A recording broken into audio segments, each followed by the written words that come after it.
My brother sold the condo I inherited from Grandma behind my back. But when my lawyer checked the papers, he said, "Foolish boy." The next day, my brother called, and the truth hit him hard. Foolish boy. That's what my lawyer said after reading the papers my brother forged. I was halfway through my morning latte in Seattle when he told me the beachfront condo my grandmother left me was gone. Sold, signed, stolen. My brother had turned my inheritance into his own jackpot, and the proof was sitting right there in front of him. I didn't scream. I didn't even hang up. I just stared out at the rain hammering against my apartment window, watching droplets race down the glass like they already knew what I was about to do next. Because if my brother thought I'd stay quiet 3,000 miles away, he had no idea what silence could become. I used to think distance protected me from family chaos, from their endless judgments, from the unspoken truth that I'd never measure up. Moving to Seattle gave me room to breathe, to create something that was mine alone. My brother Keith stayed behind in Miami, climbed the corporate ladder, became the golden child everyone celebrated at Thanksgiving. Dad practically worshipped him for it. And me? I was the flighty one who chose design school over law school. But there was one person who never made me feel like a disappointment. Grandma Sylvia. She was warmth in a world of cold expectations. Every winter break, she'd make her famous blueberry scones in her kitchen overlooking Biscayne Bay. The ocean breeze would drift through her windows while she shared stories about rebuilding her life after Grandpa passed. "Don't let anyone dim your light, Daniela," she'd say, holding both my hands. "You're meant to shine exactly as you are." That condo wasn't just real estate. It was her heart, a sanctuary filled with her jasmine perfume, her infectious laugh, her unconditional love. When she died, she left me the deed, handwritten and signed in her elegant script. It was her way of saying, "I believe in you," even when nobody else seemed to. After the funeral, Keith handled everything: the memorial service, the legal documents, the estate meetings. He looked so polished in his charcoal suit, shaking hands with distant relatives like a politician instead of a grieving grandson. I thought he was being responsible. Turns out he was orchestrating something far more sinister. Dad used to lecture me over FaceTime. "You should be more like your brother. He has his priorities straight." I'd force a smile, sip my coffee, and let the criticism wash over me. I learned early that fighting for validation in our family was like screaming into a hurricane. Nobody heard you. So when my lawyer called that drizzly Tuesday morning, when he said the condo had already been sold without my knowledge, I felt something inside me crystallize. The shock was sharp, surgical, almost clean. For a moment, I pictured Keith signing those papers, with that confident smirk of his, the one he wore when he wanted everyone to think he knew better than they did. I opened my laptop, scrolling through photos until I found one of Grandma and me on that same balcony. Her arm was wrapped around my shoulders. The sunset painted everything gold. My chest tightened. Douglas's voice crackled through my AirPods. "Daniela, something's wrong with these documents," he said carefully. "The notary seals are irregular and the signature looks practiced." I pushed back from my desk, staring at my computer screen in disbelief. "Practiced?" I repeated, though my gut already knew. He hesitated, then exhaled slowly. "Foolish boy," he muttered quietly, not at me, but at whoever thought they could pull this off. "Your brother must have forged these papers." Those 3 words, "foolish boy," hit me harder than he intended. They echoed in my mind, twisting and sharpening with each repetition. To Douglas, it was just an observation. To me, it was validation. Keith thought I was too naive, too far away, too trusting to catch on. Maybe I had been once. Not anymore. I minimized the call and opened my email archive. There it was, the scanned copy of Grandma's will that Douglas had sent last spring. The signature on the property transfer looked similar but not quite right. The curves were too angular, the pressure inconsistent. Keith always wrote with too much force. He liked making his mark permanent. Outside, the rain intensified, drops racing down my window in chaotic patterns. I felt that same chaos building inside me, rage and heartbreak colliding into something focused and dangerous. Grandma used to say, when someone steals from you, they're not just taking your possessions, they're showing you exactly who they are. Now I finally saw Keith clearly. Douglas cleared his throat. Listen, Daniela, don't confront him yet. If he falsified legal documents, we need ironclad evidence. I'll start pulling county records and transaction histories. You just need to stay quiet for now. I nodded, even though he couldn't see me. Okay, I said, my voice eerily calm. Just find out how deep this goes. After we hung up, silence filled my studio apartment. The kind that vibrates in your ribcage. I stared at my trembling hands hovering over the keyboard. This wasn't just about property. This was about every family dinner where Keith had outshone me, every disappointed look when I chose art over finance, every time Dad said, "Why can't you be more practical?" Maybe I wasn't practical, but I was determined. I spent the next 6 hours excavating old emails, Grandma's letters, digital scans, even photographs of her handwriting from birthday cards. Every loop, every flourish became evidence. When I laid them side by side, the differences screamed at me. The forged signature looked almost perfect. Almost. That almost would be his downfall. By 2 a.m., I was surrounded by printouts and cold coffee. I sent Douglas the comparison images with one line. She believed I wouldn't notice. He was wrong. My phone buzzed immediately. A text from an unknown number. "You're asking dangerous questions." I froze, staring at those 6 words glowing on my screen. No name, no context, just that single threatening sentence. My heart hammered as I typed back. "Who is this?" The 3 dots appeared, pulsed, then vanished. Nothing. The next morning, my phone lit up with a name I'd been avoiding. Keith. For 90 seconds, I watched his name flash on my screen. Part of me wanted to ignore it. The other part, curiosity, anger, maybe both, made me answer. "Danny!" His voice burst through, smooth and cheerful. "You won't believe the deal I just closed. Grandma's condo, sold it last Thursday. All cash, 400 grand. Clean transaction." My fingers tightened around my phone. "You sold it?" "Yep," he said proudly. "The buyer loved the bay view. And hey, I wanted to let you know I'm wiring you $50,000 next week. I figured you could use some help with that tiny apartment you're renting." $50,000 from my $400,000 inheritance.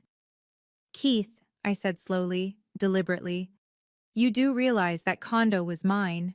He laughed like I'd told a joke. "Come on, Danny. Grandma wanted us to share everything. You're across the country chasing design gigs. I handled the heavy lifting like I always do." "You forged her signature," I said flatly. His tone shifted instantly, sharper, colder. "Careful. You don't know what you're talking about." I took a measured breath. "Actually, I do." Douglas found inconsistencies. Notary seals that don't exist. Handwriting that doesn't match Grandma's. Silence. Then a forced chuckle. "You're being paranoid again. Maybe that lawyer wants more billable hours. Don't embarrass yourself over nothing." He hung up before I could respond. For several seconds, I stood there staring at my reflection in the rain-streaked window. My heartbeat wasn't racing. It was steady, terrifyingly steady. I replayed the entire call and pressed record on my backup recording app. Proof. His arrogance had handed me exactly what I needed. When Dad called that evening, I almost let it go to voicemail. But guilt, that old, familiar weight, made me answer. "Sweetheart," he said warmly. "Keith told me about Grandma's condo. Such a relief to have that settled." "Settled?" I repeated, my voice hollow. "He's been working non-stop," Dad continued. "You should be grateful. He protected the family asset." Protected? I swallowed the acid in my throat. Did he mention who actually inherited it? A pause. He said Grandma split it between you both. I closed my eyes. That's not true, Dad. She left it solely to me. Oh, Daniela. He sighed, tired, disappointed. Why create problems? Keith handled everything properly. Just let it go. The call ended before I could defend myself. For a long time I sat in the quiet, listening to the hum of my refrigerator and the distant sound of Seattle traffic. They thought I was emotional, impractical, the foolish girl who chose creativity over stability. But stability was about to crumble around them. I opened a new folder on my laptop and labeled it Truth. Inside, I began organizing files, recordings, letters, handwriting comparisons. This time, I wasn't just collecting evidence. I was building a weapon. Douglas called 3 days later, his tone crisp and controlled. Daniela, we've filed the fraud report. The court issued an immediate freeze on the sale proceeds. Keith's about to get served. I pressed the phone against my ear. Then we wait. But we didn't wait long. By noon, my phone exploded. Call after call after call. Keith. I let them all ring through, watching the notifications stack like dominoes waiting to fall. 10 missed calls, then 18, then 27. Finally, I answered. What the hell did you do? He screamed, his voice raw with panic. I don't know, I said evenly. Why don't you explain? Don't play dumb. Danny, the bank froze my accounts this morning. Do you understand what you've done? I didn't do anything, I replied. The truth did. Silence. Then bitter laughter. You've lost your mind. You think you can destroy me? You're delusional. You stole what Grandma left me, I said coldly. You forged her name and pocketed the money. Don't act shocked when consequences arrive. His voice cracked. You were never responsible enough to handle that property. I managed it for the family like I always do. By stealing from me? By keeping you from embarrassing yourself, he snapped.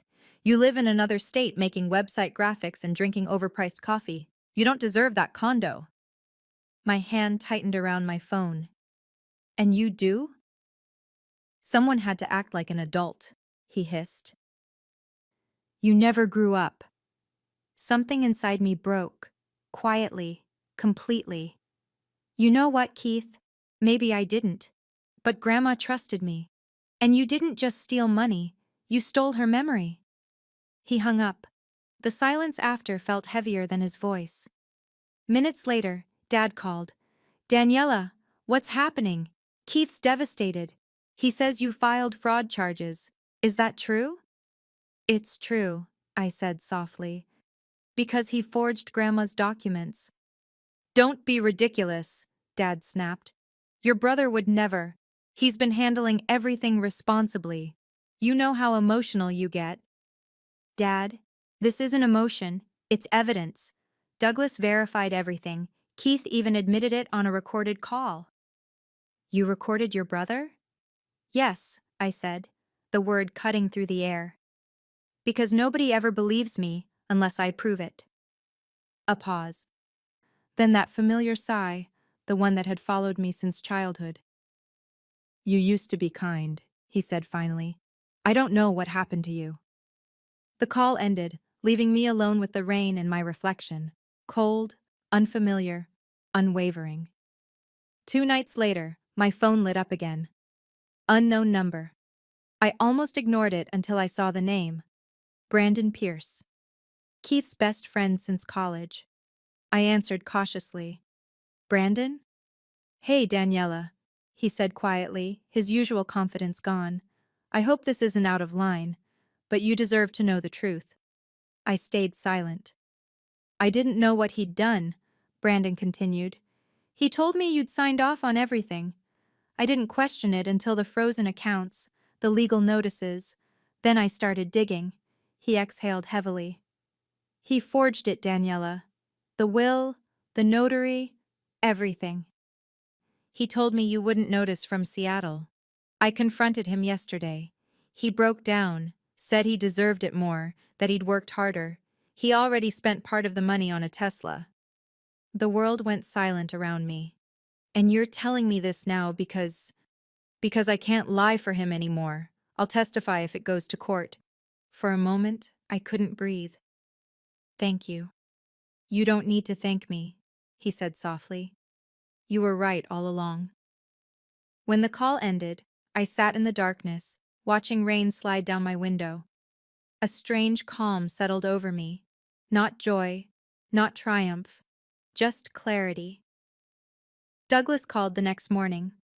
Brandon's cooperating. We've got everything we need. The buyers are willing to testify too. If we move now, it's airtight. Do it, I said. Hours later, Keith's attorney reached out. They wanted to settle. He's offering $200,000, Douglas explained, if you drop the case. I laughed, bitter and sharp. Half of what he stole. No. He's desperate, Douglas said. But if we go to trial, they'll claim Grandma wasn't mentally competent when she wrote the will. I don't care, I said. I'm done keeping peace at my own expense. That night, I couldn't sleep. I opened the last email Grandma ever sent me. Her words glowed against the darkness. If I ever leave you something, know it's not charity. It's a promise. A promise that you'll keep living boldly. That's when I knew exactly what to do. The next morning, I told Douglas, I'll settle, but on my terms. Which are? 4 things, I said. First, he writes a notarized confession admitting everything. Second, he repays every cent to the buyers from his personal funds. Third, he sends a letter to Dad explaining what he did. Fourth, he legally agrees never to contest another inheritance again. Douglas smiled slowly. Poetic and brutal. I'll draft it. By evening, he called back. He agreed. He's signing now. His lawyer said he just wants it over. When the PDF arrived, I opened it with shaking hands. The first line read, I, Keith Harrison, acknowledge that I falsified legal documents related to the estate of Sylvia Harrison. His handwriting looked small, defeated. I read it twice, then forwarded it to Douglas. Justice served. But victory didn't taste sweet. It tasted heavy, like rain-soaked air before a storm finally breaks. Because justice doesn't erase betrayal, it only proves you were right.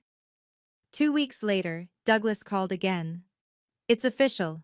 The property's back in your name. Funds released. Buyers reimbursed. I walked to my window, watching Seattle's morning sun break through the clouds. What will you do now? He asked. Sell it, I said quietly. Grandma didn't leave it for me to cling to. She left it for me to move forward. When the payment cleared, I stared at the balance. $415,000. But it wasn't the number that made me cry. It was what it represented. Belief. I quit my freelance grind 2 weeks later and opened my own design studio, Sylvia Creative. 1 desk, 1 dream. Finally mine. For the first time in years, I didn't feel small. A month later, a package arrived from Miami, Dad's handwriting on the label. Inside was Grandma's jade bracelet and a folded note. She would want you to have this. I turned it over, tracing the engraving. The world is waiting. Keith moved back near our parents, sold his Tesla at a loss, and started therapy. I didn't hate him anymore. I just hoped he learned what Grandma taught me, that integrity is worth more than anything you can steal. One morning, sunlight warmed my studio desk, catching the jade on my wrist. I smiled, whispering, I made it, Grandma. Outside, Seattle buzzed with possibility. New clients, new beginnings, a life that finally fit.